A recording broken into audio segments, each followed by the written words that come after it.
C'est à partir de maintenant que cette nouvelle-là dont je vous fais part prend toute sa forme et on rentre vraiment dans le vif du sujet et dans le maximum de l'intrigue de cette nouvelle-là.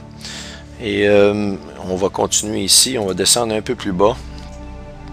On va aller voir les autres points de cette entente-là qui a été signée qui sont extrêmement significatifs. Regardez bien dans la section 4.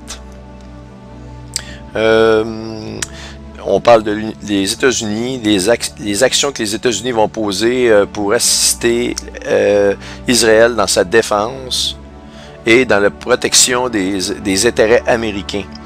Mais regardez le point 2, c'est de fournir à Israël une assistance spécifiquement dans la production et dans la mise en place du programme Iron Dome, celui dans lequel le président Obama annonce de débloquer des fonds pour Israël de 70 milliards de dollars. Il parle de 70 millions, parce qu'il dit « Oh, I'm sorry, 70 billion », ça veut dire des milliards. 70 milliards de dollars, c'est énorme, c'est beaucoup d'argent, mais ce qui est assez intriguant, c'est le chiffre 70, parce qu'on parle de la 70e semaine de Daniel. Moi, je pense que c'est pas un hasard. Et donc, on va revenir ici.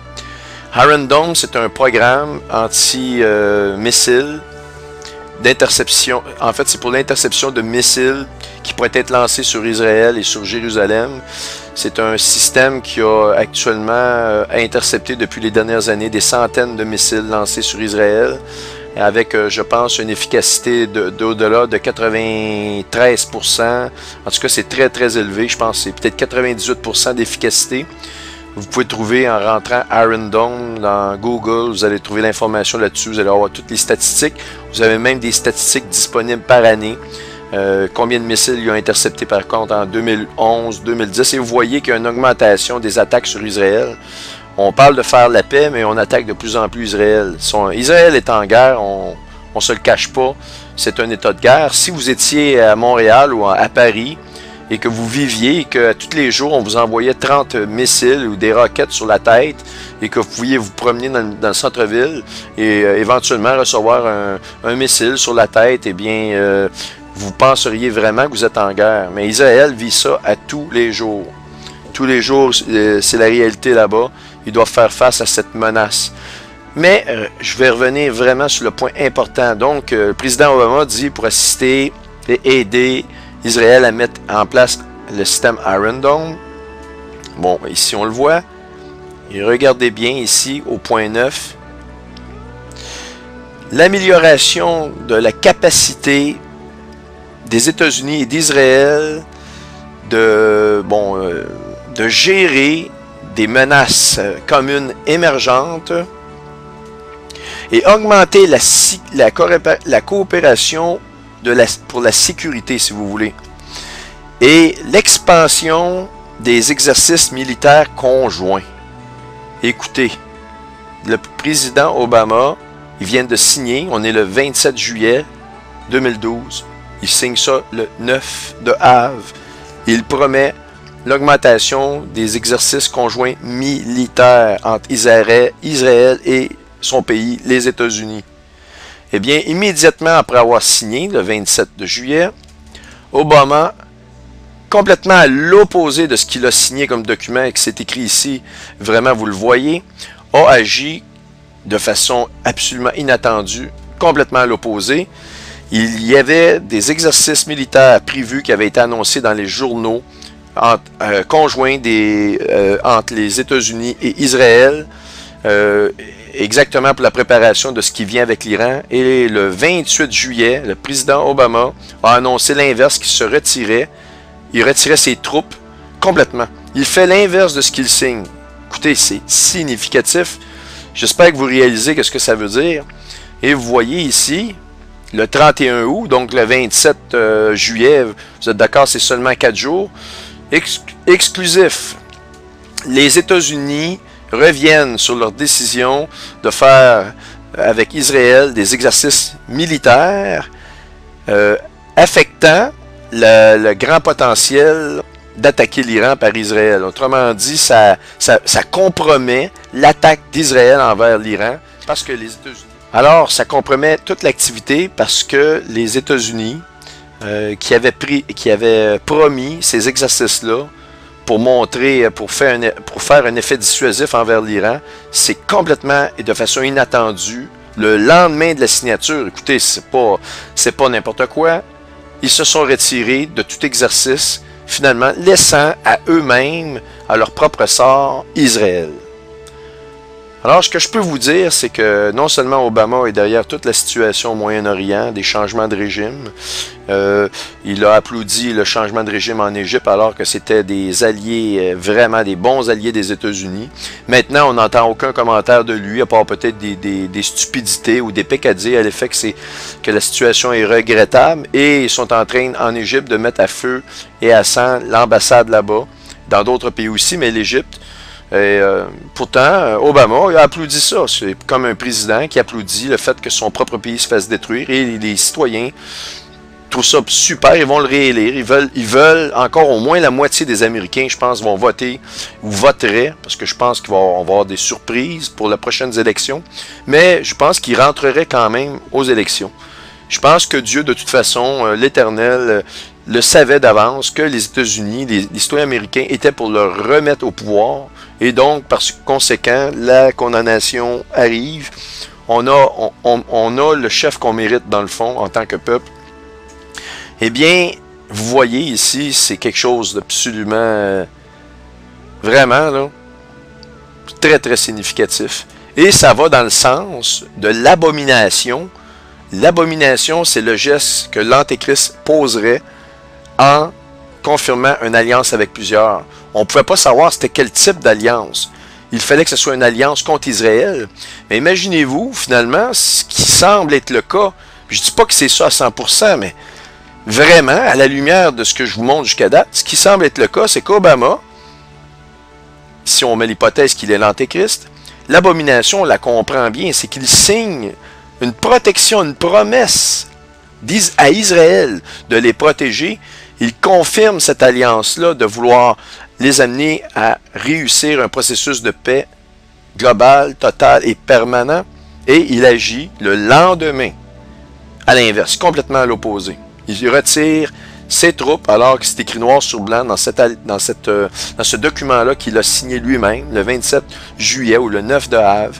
Eh bien, il agit complètement à l'inverse. On va aller voir les autres points ici qui peuvent être intéressants, s'il y en a d'autres.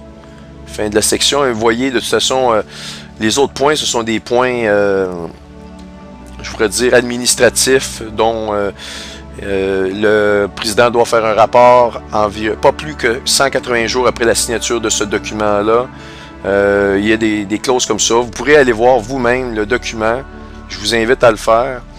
Et ça, c'est la fin du document ici. Donc, pour résumer, on a une situation où on aurait une traduction vraiment qui ressemblerait à ceci.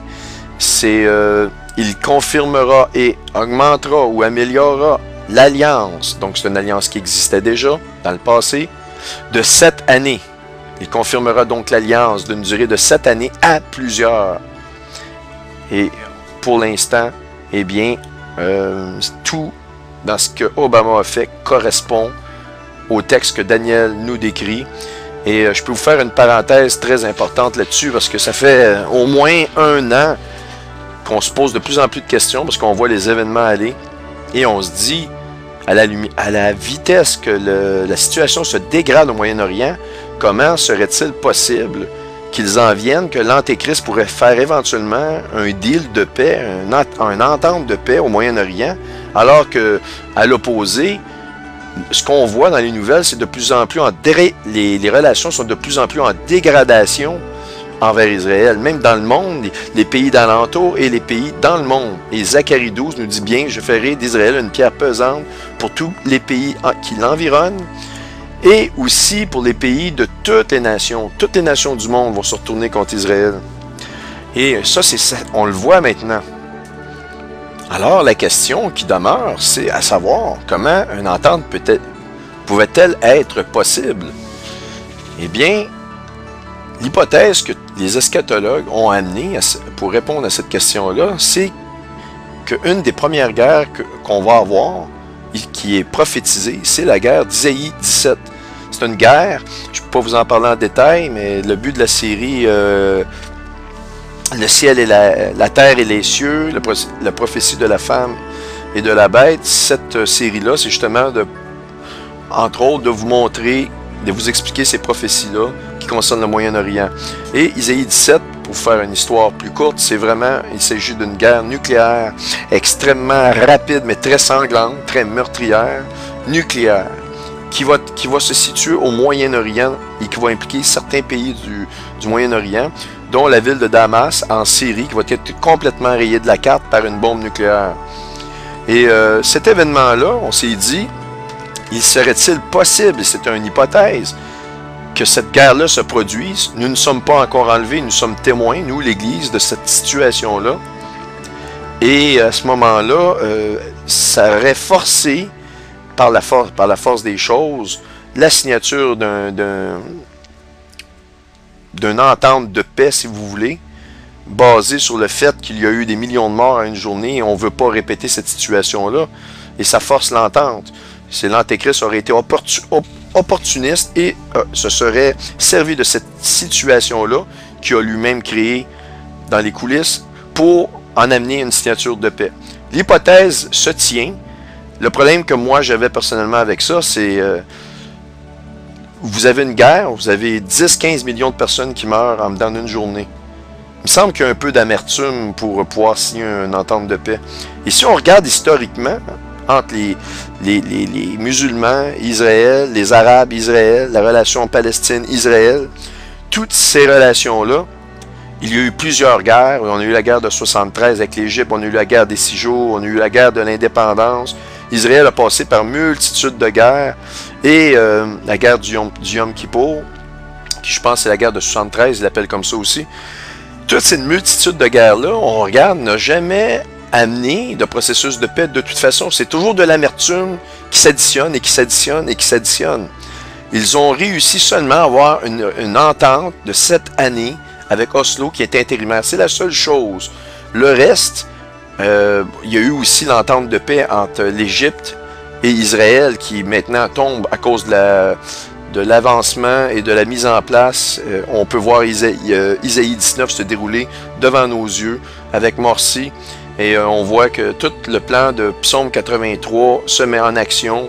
C'est pour ça qu'on ne peut plus se tromper, parce qu'on a plusieurs prophéties, actuellement des dizaines de prophéties qui roulent en parallèle et qui s'accomplissent à la vitesse grand V, à grande vitesse.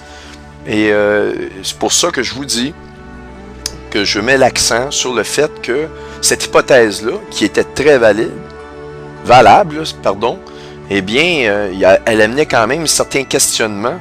Mais, faute de mieux, on n'avait pas le choix de faire des hypothèses. Maintenant, à la lumière de ce qui se produit ici, moi, je trouve que on a des réponses qui se tiennent beaucoup plus sous le sens de la logique, parce qu'il ne signera pas une entente. Il confirme une entente, une alliance, un covenant. Quand on regarde la définition du mot ici, je vais vous montrer. OK, c'est le mot gabar. Non, pardon, ce serait plutôt ici. Le mot, c'est berich. Berich. Je le prononce de la meilleure façon que je peux. Alors, berich voudrait dire une alliance, un traité, un agreement, une ordonnance. Voyez-vous, c'est beaucoup plus large. C'est exactement ce type de description-là, quand on regarde la plupart des mots, a pledge, man to man. Mais voyez-vous, c'est Obama qui semble plus se montrer plus que les États-Unis. C'est comme si Obama a décidé. Il dit particulièrement, j'ai fait de mon administration l'objectif numéro 1 d'amener la paix. Et regardez bien, je vais vous montrer ceci. Donc, homme à homme ou homme à nation, c'est comme si c'est Obama qui prend la pole position, c'est lui qui se met en évidence dans ce traité-là, comme si lui a décidé personnellement, là, il ne veut rien savoir du reste. Oui, c'est les États-Unis qui est derrière ça, mais c'est lui qui prend la décision et c'est vraiment sa volonté. Alors, ça ressemble vraiment ici à ce qu'on peut voir comme description. et on regarde où est-ce qu'Obama a failli dans la mise en place de la paix au Moyen-Orient. Et je ne sais pas si vous vous rappelez de ça, c'était Obama avec Netanyahou et voyez-vous, les deux, là, ça ne s'entendait pas du tout. Ça allait très très mal. Je pense que c'est à la fin de ce meeting-là que tous les deux ne se regardaient plus vraiment. Ils regardaient chacun dans un endroit opposé. Ça a été vraiment quelque chose que les médias ont croqué avec leur caméra et ça a fait le tour du monde. Maintenant, pour ceux qui ont suivi la prophétie de la femme et de la terre et les cieux, la prophétie de la femme et de la bête, le chapitre 2, la partie sur l'astronomie versus la mythologie, eh bien, vous vous rappelez sûrement que j'ai parlé d'un alignement vraiment particulier de position de planètes au 4 juillet de cette année, le jour de l'indépendance des États-Unis. Et il y en avait quelques-unes successives, dont une le 14 juillet. Cette nouvelle-là vient du 14 juillet. Et je vais vous montrer aussi quelque chose qui est arrivé il n'y a pas longtemps. Parce que là, vous savez, comme je vous ai expliqué, Obama en faisant volte-face, eh bien, c'est comme pousser votre meilleur ami. Vous venez avec votre meilleur ami pour menacer quelqu'un, quelqu'un qui vous doit de l'argent, mais c'est quelqu'un de bien costaud. Et vous savez que vous êtes un peu petit, fait que vous faites appel à un de vos amis pour venir parler à cette personne-là, au cas où ce qu'il y aurait, ça brasserait un peu.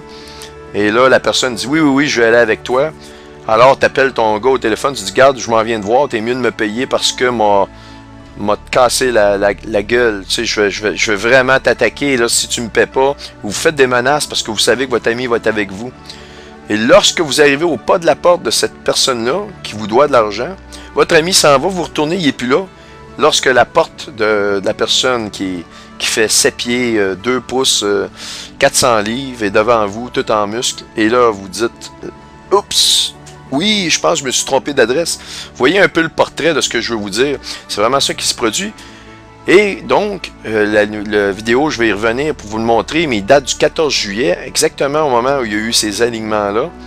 Et voyez-vous ici, en dépit de la pression israélienne, Hillary Clinton dit que les États-Unis, non, ils ne mettent pas de ligne directrice à l'Iran pour leur programme nucléaire. Autrement dit, non, on n'a jamais dit que l'Iran devait avoir une ligne directrice ou une ligne rouge pour eux. Aucun problème. Alors que ça fait 1 an qu'ils n'arrêtent pas de menacer eux autres aussi l'Iran de revenir en arrière. Ils sont derrière des sanctions très graves contre l'Iran. Tout à coup, non. En dépit de ce que Israël peut dire, nous, on n'a aucune ligne rouge à dire. Mais regardez bien, c'est vraiment extraordinaire ce que je vais vous montrer là. Je vous ai dit que le taureau était l'endroit où on avait la condamnation de Dieu, mais pas n'importe quelle condamnation, c'est la condamnation des derniers jours. Eh bien, la condamnation des derniers jours, c'est dans le taureau, parce qu'il est dit que le Seigneur revient comme un buffle dans les derniers jours, et c'est avec les flammes qu'il va juger le monde. Eh bien, Hillary Clinton déclare, Israël est beaucoup plus nerveuse de répondre rapidement à l'Iran parce qu'ils se sentent right, c'est-à-dire qu'ils se sentent exactement dans la vue ou dans l'œil du taureau. Bon, je vais vous le dire en anglais là. Hillary Clinton says, Israel more anxious about a quick response to an Iran because they feel that they are right in the bullseye, dans l'œil du taureau. Parce que, autrement dit, que Israël est dans l'œil du taureau, et c'est pour ça que Israël sent la soupe chaude. Imaginez-vous, est-ce que c'est pas prophétique de voir une telle chose? Je veux dire, c'est vraiment particulier. Je vous parle de l'œil du taureau. On a Jupiter qui représente l'esprit de Dieu, qui est dans l'œil qui est entre les deux cornes du taureau, et on nous parle de l'œil du taureau ici. Quel est le rapport, si ce n'est que les prophéties, même les gens qui... En fait, toutes les personnes, tous ces personnages-là, Hillary Clinton, Netanyahou, toutes ces personnes-là, dans le fond, sont en train de réaliser les prophéties et la volonté de Dieu, même à leur insu, jusque dans la moelle. Maintenant, on va retourner à notre vidéo. La vidéo que je voulais vous montrer. Il est où? OK, ici, la vidéo. Donc, vous allez voir l'enjeu vraiment qui est inacceptable qu'Obama a demandé à Netanyahu dans le processus de paix contre la Palestine. Et évidemment, si Israël accepte ça, c'est aussi bien de signer leur arrêt de mort. Et c'est complètement illégal. C'est la seule fois dans l'histoire moderne ou dans l'histoire de l'humanité où on voit un pays qui a été envahi et attaqué par un autre pays, OK? Et repousser cette attaque-là. Dans le cas, c'est les Arabes ont attaqué les pays comme l'Égypte, ont attaqué dans le passé. Et Israël a réussi à repousser l'envahisseur et a gagné du terrain. Et historiquement, et c'est la loi internationale, quand vous gagnez du terrain que votre envahisseur a essayé de vous prendre, ou même si vous pénétrez à l'intérieur du terrain ou du pays de l'envahisseur, ces terrains-là que vous avez gagnés peuvent devenir les vôtres. C'est la loi. D'ailleurs, le Nouveau-Mexique, si on regarde historiquement les États-Unis contre le Mexique, les Mexicains ont envahi, ont attaqué. Vous avez l'histoire de Fort Alamo qui est populaire à ce niveau-là. Fort Alamo, c'était un fort américain. C'était l'armée américaine qui était là. Et ils ont été attaqués, ils ont tenu pendant un certain temps. Je pense qu'il y a eu une défaite à ce niveau-là. Mais après ça, il y a eu des renforts. Ils ont repoussé l'armée mexicaine. Et le Nouveau-Mexique, maintenant, fait partie, si vous voulez, des États-Unis. Il y a une partie du territoire qui ont été gagnés et qui appartenait en partie au Mexique. Et ce territoire-là a été gagné et il fait partie maintenant des États-Unis d'Amérique par la force de la loi. Il faudrait demander aux États-Unis s'ils voudraient redonner ça au Mexique, ces territoires-là. Je pense qu'ils trouveraient ça très insultant. Et c'est pourtant ce qu'Obama demande aux Israéliens.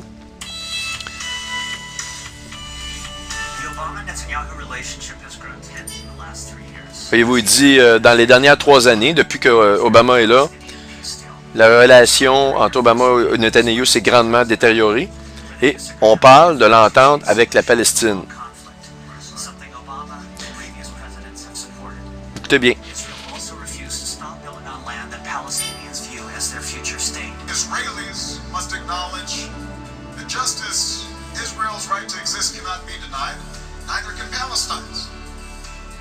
Ce qu'il vient de dire, c'est les Israéliens ne peuvent pas nier l'existence de la Palestine et la Palestine non plus ne peut pas nier l'existence et le droit d'exister d'Israël.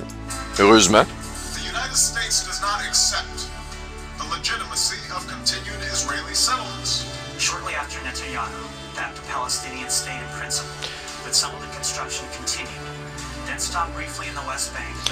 Voyez-vous les constructions qui se font dans la West Bank, qu'on appelle la West Bank, eh bien, Obama, il ne reconnaît pas que c'est légitime pour Israël de continuer ces constructions-là. Imaginez-vous.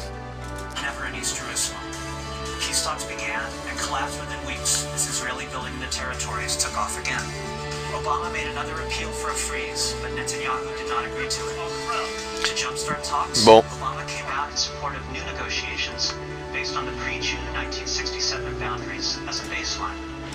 Bon, voyez-vous, 1967.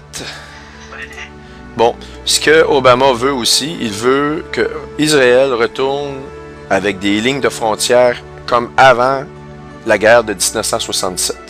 Imaginez-vous. D'autant plus que si Israël défait la bande de Gaza, retire du territoire, ils n'y auront plus d'endroits tampons pour mettre les équipements militaires.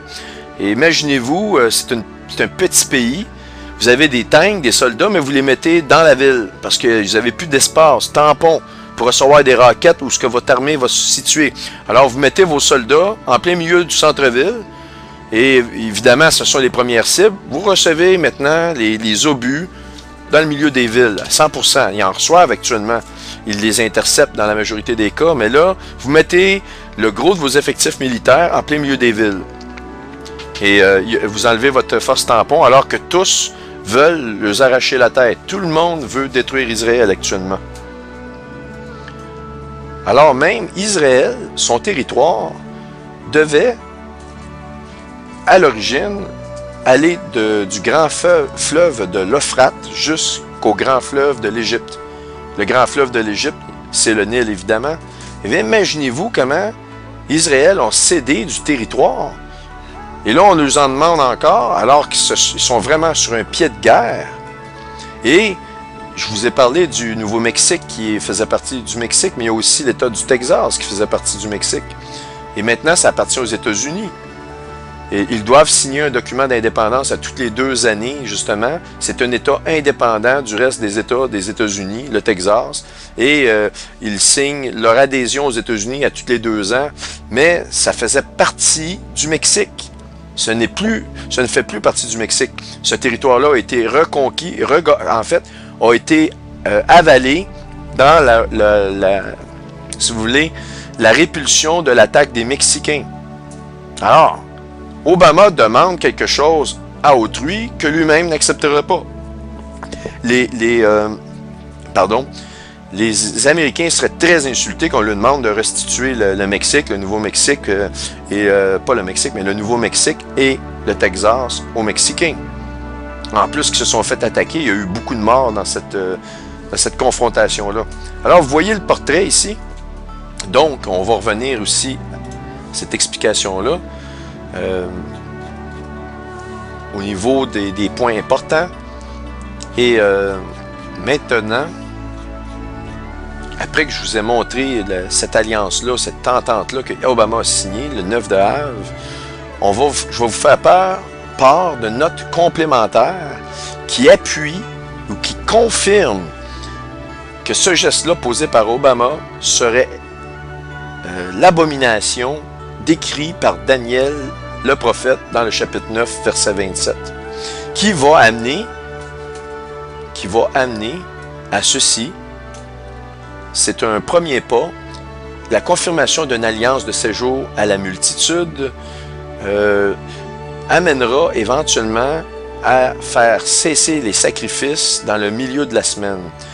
Là, vous allez vous poser la question, si tu nous dis que cette alliance-là, d'une semaine, la semaine qui est relative, qui est une caractéristique de l'alliance, c'est une alliance d'une semaine, donc ce n'est pas nécessairement la semaine de tribulation que Daniel nous annonce, eh bien, comment ça se fait qu'il y aurait une relation? Pourquoi que la Bible nous met les deux, un après l'autre? Il y a un lien qui soude ces 2 semaines-là ensemble, et je vais vous la montrer bientôt. Soyez patients, restez avec moi. J'essaie de résumer au fur et à mesure pour que vous compreniez vraiment l'explication de cette nouvelle-là, parce que c'est majeur pour les chrétiens et autant pour les personnes qui ne sont pas croyantes, parce que si vous ne croyez pas dans les prophéties bibliques, eh bien, vous allez voir la précision de ces écritures-là. Alors, des notes complémentaires.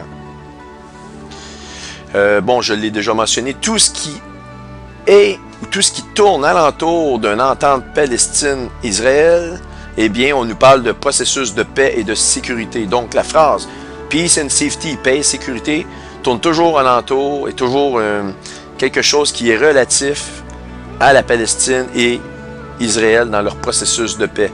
Et là, regardez bien. Attendez un instant, je l'ai tué en français. Bon, pour qu'ils diront, alors qu'ils diront la paix et la sécurité, alors une ruine subite s'abattra sur eux. Alors, c'est lorsqu'ils diront qu'ils. Donc, ça n'est pas... Il y a quelqu'un d'exclu. Parce que sinon, ça serait écrit, c'est lorsque nous dirions. Là, c'est lorsque nous dirons paix et sécurité, alors une ruine subite s'abattra sur nous. Mais c'est ils et c'est eux. Ils et eux. Qui n'est pas là? Moi, je vais vous le dire, la réponse, c'est l'Église. Maintenant, c'est lorsqu'ils diront paix et sécurité, les chrétiens pourraient répondre comme argument ici à l'effet que oui, mais c'est pas nous qui disons paix et sécurité parce qu'on connaît les prophéties, donc c'est pour ça qu'on est exclus. Ce sont eux qui le disent, pas nous. On n'est pas là-dedans. Nous, on est avec le Seigneur. On comprend ce qui se passe dans le monde. Votre argument se tient, mais une ruine, une destruction soudaine s'abattrait sur eux et pas sur vous. Ça, il faut faire que vous me l'expliquiez. Là, vous pouvez bien me dire, oui, mais je vais avoir un dôme de puissance.